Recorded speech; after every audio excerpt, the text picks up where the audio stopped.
193 కిలోమీటర్ల తీరం విస్తరించిన చిక్కోలు తీరంలో చేపల వేటకు అనువుకాక మత్స్యకారులందరూ వలసపోతుంటే ఆ తీరాన్ని మాత్రం ఈరోజు పర్యాటకంగా తీర్చిదిద్దేందుకు కూటమి ప్రభుత్వం చేస్తున్న ప్రయత్నంలో భాగంగానే ఈరోజు బారువా తీరంలో 2 రోజుల పాటు బీచ్ ఫెస్టివల్ నిర్వహణకు జిల్లా యంత్రాంగం సంసిద్ధమైంది. కాకపోతే గత నెల 19, 20 తేదీన ట్రయల్ రన్గా నిర్వహించినటువంటి ఆ రోజు నిర్వహణ కార్యక్రమం మాత్రం చాలామంది నిరుత్సాహపడ్డారు. ఇటువైపు వచ్చి ఆ అందాలను ఆస్వాదించే చేసిన ప్రయత్నం మాత్రం అడియాసలయ్యే పరిస్థితి ఉంది. ఈసారి మాత్రం ఈ బీచ్ ఫెస్టివల్కి వచ్చే ప్రతి ఒక్కరు కూడాను ఆ పండగను ఆస్వాదించే విధంగా ఏర్పాట్లు చేశారు.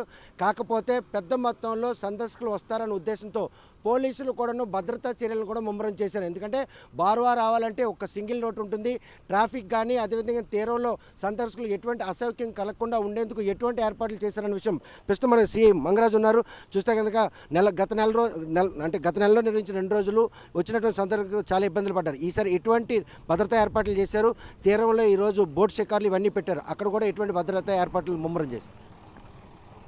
గత నెల 19, 20 తారీఖుల్లో రాష్ట్ర ప్రభుత్వం ప్రతిష్టాత్మకంగా చేపట్టిన ఆలివ్ రిడ్లే ఫెస్టివల్లో భాగంగా ఈ బారువా బీచ్కి చాలామంది జనాలు రావడం జరిగింది. దాన్ని దృష్టిలో పెట్టుకొని ఈసారి మాత్రం చాలా పటిష్టంగా భద్రతాపరంగా అన్ని చర్యలు తీసుకోవడం జరిగింది. సుమారు 200 మంది పోలీస్ సిబ్బందితో చాలా పకడ్బందీగా బందోబస్తు అనేది ఏర్పాటు చేయింది. ఇందులో ప్రత్యేకంగా మీరు చెప్పినట్టుగా బారువాకు వచ్చే రోడ్డు ఒకటే ఉంది. ఈ రోడ్డులో ఎటువంటి ట్రాఫిక్ అంతరాయం కలగకుండా రావడానికి ఒక రోడ్డు, వెళ్ళేటప్పుడు ఒక రోడ్డు ఐడెంటిఫై చేసి ట్రాఫిక్ ప్రతి పాయింట్ దగ్గర ట్రాఫిక్ పాయింట్లు వేసుకుంటే వాళ్ళకి సఫిషియెంట్గా పార్కింగ్ పెట్టుకోవడానికి పార్కింగ్ ప్లేస్లు ఐడెంటిఫై చేసి వాళ్ళకి ఎటువంటి అసౌకర్యం కలగకుండా ఇక్కడికి వచ్చే ప్రతి పర్యాటకుడు కూడా ఎటువంటి ఇబ్బంది పడకుండా ట్రాఫిక్లో అంతరాయం కలగకుండా ఉండే విధంగా పటిష్టంగా ట్రాఫిక్ కూడా వేయడం జరిగింది. రాకపోకలకు ఇబ్బంది కలగకుండా చేసిన ప్రయత్నంతో పాటు లోపల ఈరోజు బీచ్లో కూడాను బోట్ షికారులు ఉన్నాయి. అదేవిధంగా చాలామంది సందర్శకులు స్నానాలకు వెళ్ళే అవకాశం ఉంది. ఇవన్నీ అక్కడ భద్రతా చర్యలు కూడా ఎటువంటివి ఏర్పాటు?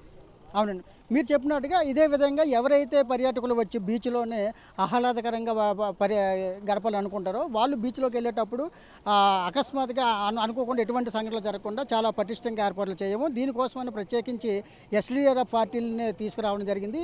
మనకు విశాఖపట్నం నుంచి దానికి స్పెషల్ ఎస్డీఆర్ఎఫ్ పార్టీలు వచ్చాయి. అదేవిధంగా లోకల్ స్విమ్మర్స్ గజ ఈతగాళ్ళని ఒక 40 మందిని మనం ఇక్కడ నామినేట్ చేసి వాళ్ళు పెట్టాము. వాటితో పాటు మెరైన్ పోలీసులు 30 మంది సుమారు ఆ గస్తీ వెంబడి అది వాళ్ళు గస్తీ తిరుగుతున్నారు తీరం వెంబడి. దాంతోపాటు లోకల్ పోలీసు కూడా సపోర్ట్ ఉండి వాళ్ళకి ఎటువంటి ఇది జరగకుండా ఏర్పాట్లు చేస్తున్నాము. అలాగే మూవింగ్ పార్టీసు, స్పెషల్ పార్టీస్ కూడా మూవింగ్ అక్కడ తిరగడం జరుగుతుంది. ఇప్పుడు ఈ 2 రోజుల పాటు జరిగే బీచ్ ఫెస్టివల్లో టైమింగ్ ఏమైనా ఉందా? కట్ ఆఫ్ అంటే రాత్రి ఈ టైం తర్వాత మరి ఎవరు ఉండకూడదనే కట్ ఆఫ్ ఉందా, లేకపోతే నిరంతర ప్రక్రియగా కొనసాగే ఏర్పాట్లు ఉన్నాయి? ప్రస్తుతానికైతే ఆ టైమింగ్ అనేది ఏమి ఉన్నతాధికారుల నుంచి ఆదేశాలు రాలేదు. ఇది ఏంటంటే ఒక ప్రమోట్ దీంట్లో చేస్తున్నారు కాబట్టి ప్రజలకు దీని మీద అవగాహన రావాలి, ఇక్కడ ఒక పర్యాటక ప్రాంతం ఉందనేది ప్రభుత్వం యొక్క ముఖ్య ఉద్దేశం కాబట్టి ప్రస్తుతానికి ఆ టైమింగ్ లేదు.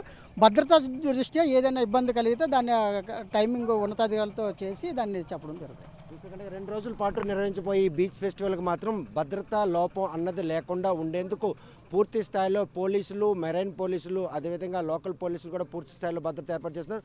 గత నెల నిర్వహించినటువంటి ఏదైతే టార్టైస్ ఫెస్టివల్ ఉందో అక్కడ ఉన్నటువంటి అసౌకర్యాలన్నీ కూడా అతిక్రమించి రాకపోకలకు ఎటువంటి ఇబ్బంది కలగకుండా ఉంది. ట్రాఫిక్ నిబంధనలు కూడా అడుగులు ఆంక్షలు పెట్టాం.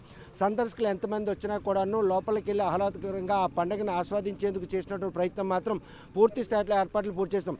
ఏదైతే ఈ 2 రోజుల బీచ్ ఫెస్టివల్ ఉందో ఆ బీచ్ ఫెస్టివల్ మాత్రం చాలామంది సందర్శకులు వచ్చే అవకాశం ఉందని తెలిసినటువంటి పోలీసులు మాత్రం ముందస్తు జాగ్రత్తగా ఎవరైతే సముద్ర స్నానాలకు వెళ్తారో అక్కడ స్విమ్మర్స్ కూడా ఏర్పాటు చేశారు. ఎస్టీఆర్ఎఫ్ బృందాలను కూడా అందుబాటులో తెచ్చారు. అర్ధరాత్రి వరకు కొనసాగి ఈ 2 రోజుల పాటు జరిగే ఫెస్టివల్కి మాత్రం ట్రాఫిక్ నియంత్రణ విషయంలో మాత్రం పూర్తిగా స్ట్రిక్ట్గా వ్యవహరిస్తున్నారు. ఎందుకంటే లోపలికి వెళ్ళే సింగిల్ రోడ్డు కాబట్టి మళ్ళీ తిరిగి రావాలంటే ఇటువైపు రావాలి. ఎక్కడైనా కూడా ట్రాఫిక్ అంతరాయం జరిగితే మాత్రం అసౌకర్యం కలుగుతుంది. మరోవైపు కేంద్ర మంత్రి కూడా కూడాను ఈ ఉత్సవాలకు పాల్గొన్న నేపథ్యంలో ప్రజాప్రతినిధులతో పాటు జిల్లా నలుమూల నుండి ప్రయోగాత్మకంగా చేపడుతున్నటువంటి ఈ బీచ్ ఫెస్టివల్ మాత్రం ఈ పరిసర ప్రాంతాలతో పాటు జిల్లా వాసులకి దాన్ని ఎలాగా ఆ ఏర్పాట్లు వారికి చూపించాలి, వారికి వాటిని కనెక్ట్ అయ్యే విధంగా ఎటువంటి చేయాలన్నటువంటి ఉద్దేశంతో చేస్తున్నట్టు ఈ ట్రయల్ రన్ పూర్తి స్థాయిలో సక్సెస్గానే అయ్యేలాగుంటే బార్వా బీచ్ మాత్రం బీచ్ ఫెస్టివల్కి వేదిక అవుతుంది.